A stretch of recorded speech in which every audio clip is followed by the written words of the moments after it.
Hi guys, welcome back to ILM Academy and today we will do biology. पहली video में मैंने बताया था इंट्रोडक्शन टू बायोलॉजी बट आज हम उससे आगे चलेंगे और today the name of our topic is cell structure and organisation. ठीक है, तो सबसे पहले उसमें मैंने सिर्फ सेल्स के अंदर के हिस्से बताए थे और दो सेल्स एक्सप्लेन किए थे जिसमें एक एनिमल था और एक प्लांट था। अब हम आज पढ़ेंगे कुछ स्पेशलाइज्ड सेल्स।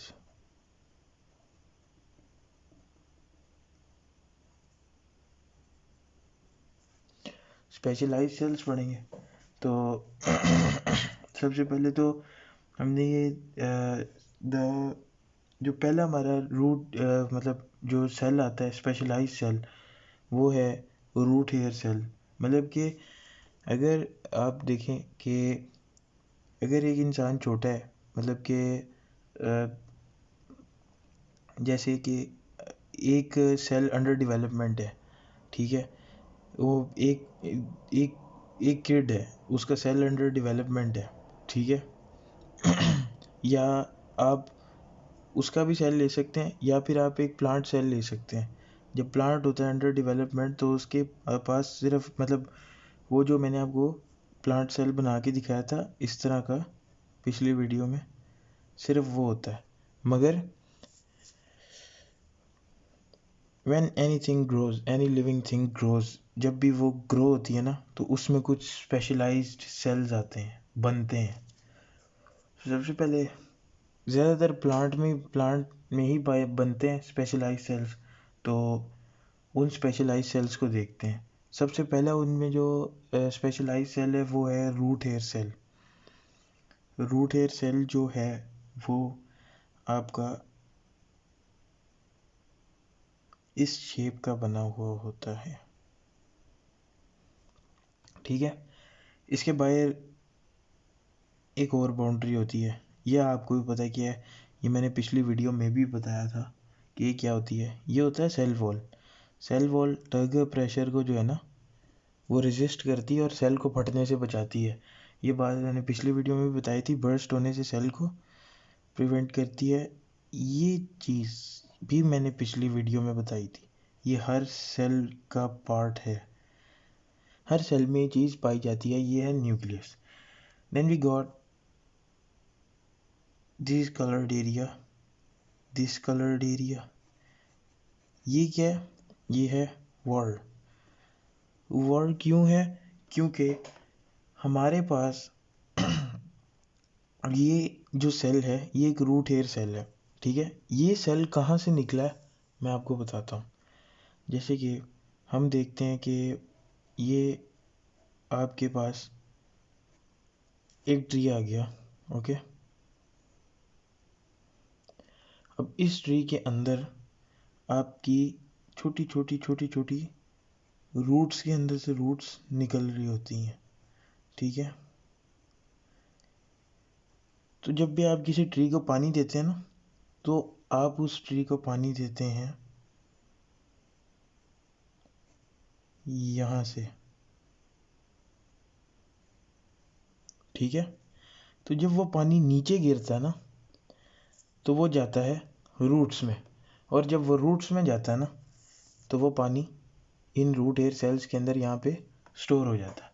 अब जब ये स्टोर होता है ना, इसके अंदर काफ़ी लार्ज पार्ट होता है जिसके अंदर ये वाटर को स्टोर कर सकता है। और इसके अलावा इसके अंदर जो एक चीज़ पाई जाती है वो होती है साइटोप्लाज्म, जो इसमें भी पाई जाती है और इसमें भी पाई जाती है, ठीक है। अब हम इसकी थोड़ी सी करेक्टरिस्टिक्स पे आते हैं। तो ये सेल जो है ना ये बिल्कुल जो आपका ट्री है उसकी ग्रोइंग टिप्स के बिल्कुल जो उसकी टिप होती है ना रूट्स की उस पे पाए जाते हैं। और ये उस एरिया में पाए जाते हैं जहाँ जो एरिया ट्री का सॉइल के अंदर एब्जॉर्ब्ड हो, ठीक है, सॉइल के अंदर वाली साइड पे हो। और इनका मेन फंक्शन होता है कि इन्होंने देखें सरफेस एरिया को इंक्रीज करके प्लांट के अंदर वाटर को ऐड करना है तो they have to increase the surface area to volume ratio so that the water can penetrate in the tree as fast as possible. तो उसके बाद it's long thin shape gives high surface area to volume ratio, ठीक है, क्योंकि ये लंबा होता है तो इसकी जो वॉल्यूम की रेशियो है ना, जो इसकी स्टोरेज कैपेसिटी है वो भी बहुत ज़्यादा हो जाती है, ठीक है। और इनके काफ़ी थिन स्ट्रक्चर होते हैं, ठीक है, सेलुलोज से बना होता है, वही जो मैंने बताया था हर सेल जिस चीज़ से बनता है। और इनके अंदर डिफ्यूजन मतलब जब वाटर एब्जॉर्ब होता है ना तो वो ऑस्मोसिस से होता है। अब ऑस्मोसिस एक प्रोसेस है मगर वो मैं आपको आगे जाके बताऊंगा क्या है। तो और डिफ्यूजन एक्टिव ट्रांसपोर्ट से इसके अंदर होती है, वो भी आगे जाके मैं बताऊंगा क्या है, ठीक है। अभी हमने सिर्फ ये देख रहे हैं कि इसके अंदर वाटर एब्जॉर्ब हो रहा है। और ये किस लिए होते हैं, ये इसलिए होते हैं कि देखें आपके पास एक एक रूम है, ठीक है। अगर इस रूम के अंदर इतने बड़े बड़े फॉर्म है, ठीक है, अगर तो हम इन फॉर्म्स को इसके अंदर रखेंगे तो ये मुश्किल से कोई 4 फॉर्म्स आएंगे, ठीक है। फॉर्म फॉर्म में इस फॉर्म की बात करो मतलब आप इसको स्पंज भी कह सकते हैं और आप इसको फॉर्म भी कह सकते हैं, जो आप कहना चाहें, ठीक है। अगर हम इस तरह पैक करेंगे तो 4, मगर अगर हम इनको कंप्रेस करके दबा के बिल्कुल रखें तो इसके अंदर दबे दबे कितने ज़्यादा आ सकते हैं टाइटली पैक होके, वो तो हमने सोचा भी नहीं। इसी तरह रूट एयर सेल का काम है। उसके बाद अब हम नेक्स्ट चीज़ पे जाते हैं जिनको प्लांट में कहा जाता है जाइलम वेसल्स, ठीक है। ये भी स्पेशलाइज्ड सेल्स के अंदर ही आते हैं, ठीक है। अब जाइलम वेसल्स क्या होती हैं? Xylem vessels are dead hollow cells that transport water and minerals throughout the plant from the roots to the leaves. Xylem vessel, ठीक है, hollow dead cells जो cells मर जाते हैं ना, मरे हुए सेल जो होते हैं ना, ख़त्म सेल्स, डेड सेल से बन के ये जाइलम बनता है, जाइलम वेसल बनती है, वेसल, ठीक है। वेसल के मतलब एक लॉन्ग होलो ट्यूब होती है, इसको हम जाइलम कहते हैं, जो कि आपकी रूट्स से लेके प्लांट की रूट से लेके कहाँ तक जाती है, लीव्स तक, हो गया। ये रूट से लेके लीव्स तक जाती है। उसके बाद xylem vessels develop from living cells that have cellulose cell walls and cytoplasm, ठीक है। उसी तरह ये सेलुलोज सेल वॉल और साइटोप्लाज्म से बनी हुई होती है, ठीक है। उसके अंदर कुछ हद तक लिविंग सेल्स भी पाए जाते हैं, ठीक है। और उसके बाद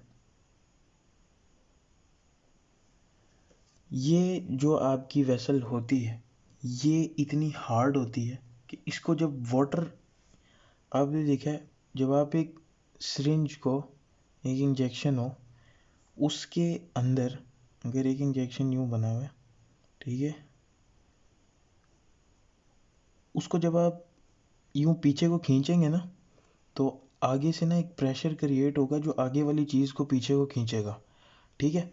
बट अगर ये चीज़ सिरिंज की हार्ड ना हो तो क्या होगा कि ये चीज़ इस तरह करके पिचक जाएगी, ठीक है, कॉन्ट्रैक्ट हो जाएगी, ठीक है।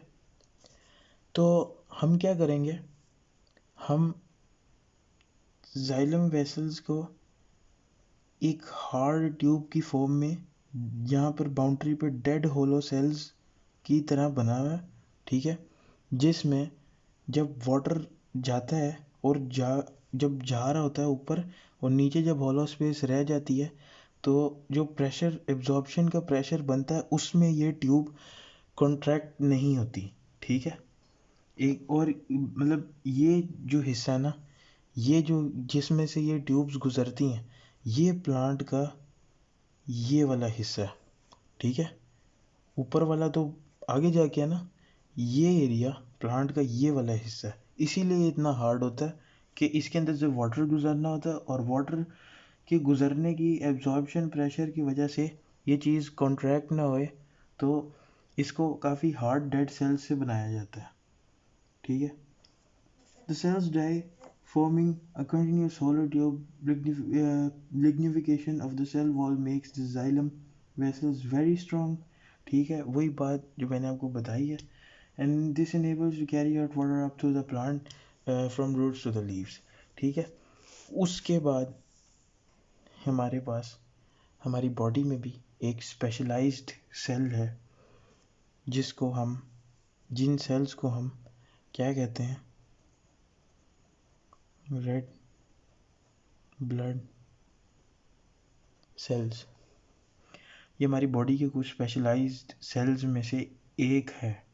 ठीक है, बॉडी में काफ़ी हद तक स्पेशलाइज्ड सेल्स हैं, मगर ये उनमें से एक है। ठीक है, और हाँ, इनकी शेप ना यूँ होती है। ठीक है, और मतलब कि ना ये सेल जो है ना, ये इस तरह सर्कुलर से बना होता है, बीच के अंदर ना एक जैसे एक ट्यूब नहीं होती, जो टायर की ट्यूब होती है, ये उस तरह का है, मगर बीच से होता बंद है।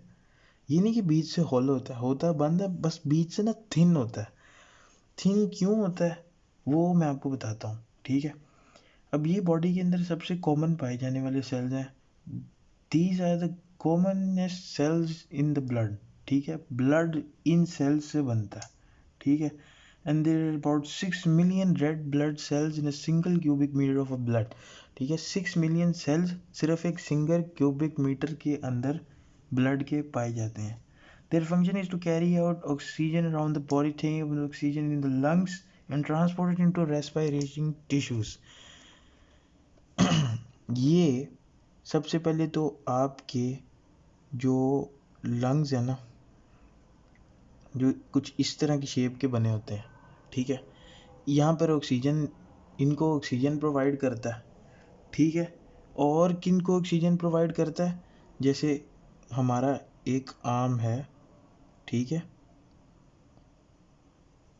अब इस आर्म के इस मसल को क्या चाहिए, पावर चाहिए। पावर किस तरह से मिलेगी, एनर्जी से और ऑक्सीजन से।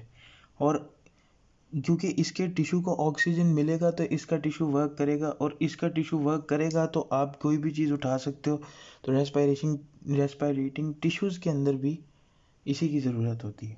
ठीक है, उसके बाद red blood cells can develop cells in a bone marrow. ठीक है, रेड ब्लड सेल्स जो है ना वो बोन मैरो के अंदर बनते हैं, and as they mature, they lose their nucleus and become shaped like a biconcave disc. ठीक है, बाइकॉनकेव डिस्क की शेप में हो जाते हैं जब मेच्योर होते हैं और अपना न्यूक्लियस लूज कर जाते हैं। आपको मैंने पीछे की चीज़ दिखाई थी ना, ये न्यूक्लियस, ये न्यूक्लियस। ठीक है, ये यहाँ पर बना होता न्यूक्लियस, इसको लूज कर जाते हैं, ख़त्म हो जाता है। ठीक है, उसके बाद the cells contain red pigment called hemoglobin. इसके अंदर एक रेड पिगमेंट होती है, पिगमेंट टाइप चीज़ होती है, जिसको कहते हैं हीमोग्लोबिन। ठीक है, वो भी इसी के अंदर पाई जाती है। The adaptations allow red blood to carry out functions. कुछ फंक्शंस इसके अंदर अलाउ किए जाते हैं। ठीक है, जिसकी वजह से रेड ब्लड की शेप जो है ना, उसकी जो वजह है ना, उसकी वजह ये है कि उसके पीछे कुछ फंक्शंस हैं जो रेड ब्लड सेल को मतलब करने पड़ते हैं। ठीक है, oxygen is carried attach to haemoglobin, lack of nucleus allow more haemoglobin to be packed into the cell. ठीक है, सबसे पहले तो ऑक्सीजन जो है ना वो इसके अंदर किस तरह जाता है, इस चीज़ की फॉर्म में। ठीक है, और जब न्यूक्लियस नहीं ना होगा तो इस चीज़ की कैपेसिटी और बढ़ जाएगी, और बढ़ जाएगी ना तो और ऑक्सीजन जाएगा इसमें। पहला फंक्शन तो ये हो गया। The biconcave disc gives the cell large surface area to volume ratio and exchange the oxygen across the cell membrane. ठीक है, और दूसरा ये जो बाइकॉनकेव डिस्क है ना, जो यहाँ से फूली हुई है, इसके फुलावट की वजह से ना, इसके ये मतलब इस तरह से फूले हुए की वजह से इसके अंदर ज़्यादा से ज़्यादा वॉल्यूम टू सरफेस एरिया जो है ना वो आ सकता है, जिसकी वजह से ऑक्सीजन भी बहुत ज़्यादा एक्सचेंज हो सकता है। The red blood cell is flexible so that it can pass through a narrow blood gap.